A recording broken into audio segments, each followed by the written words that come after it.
say you don't worry too much about the fighting, but do you understand, like, when you see Chris Weidman now, he is obsessed, possessed, can only think about Luke, and and that is his own focus in his life, and it's given him a new drive and everything. But do you think that what happens when he loses again? That's what I was going to ask you. Do you think that's dangerous because you think there's too much emotion in there now? I think it is because he's so invested. And you know what? I like both those guys, and I think him having his. I talked to one person and I said, dude, you might never reach the goal you want to reach, but I guarantee you probably the most wealthy,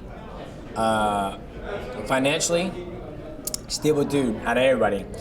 And he chuckled and he's like, yeah, whatever. And I just think with a guy getting so fixated on one thing, like I can beat this guy, and then when he loses, he's gonna be fucking devastated. I'm not saying he is gonna lose. Ask you think Luke's gonna get him again?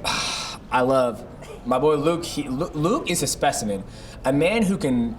One, he's super athletic. There's Russell Wilson athletic, and then there's Cam Newton athletic. Okay, and that's where I see it.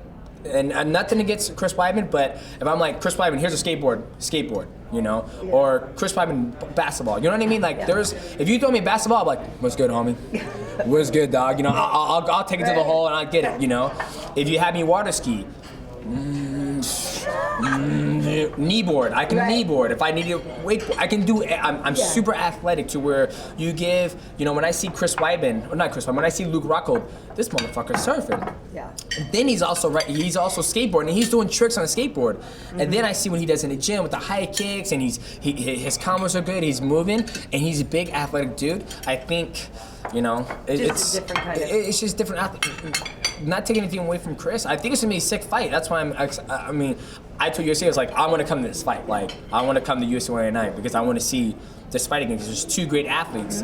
But I think if Chris is dedicating his life to this, and then let's say he loses, what's next? I don't. That's why for me, it's like I don't dedicate my life like this is the deal breaker of all deals or fights. For me, it's like, okay, it's another fight. Take on the Hirasu, 10-0, Olympic gold medalist. Let's get it. Let's see what happens. Speaking of 199, obviously, Dominic and Uriah are going to be in there as well. I mean, are those?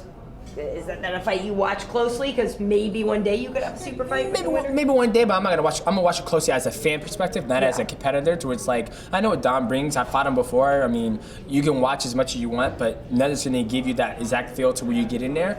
But yeah, I'm excited for that fight too.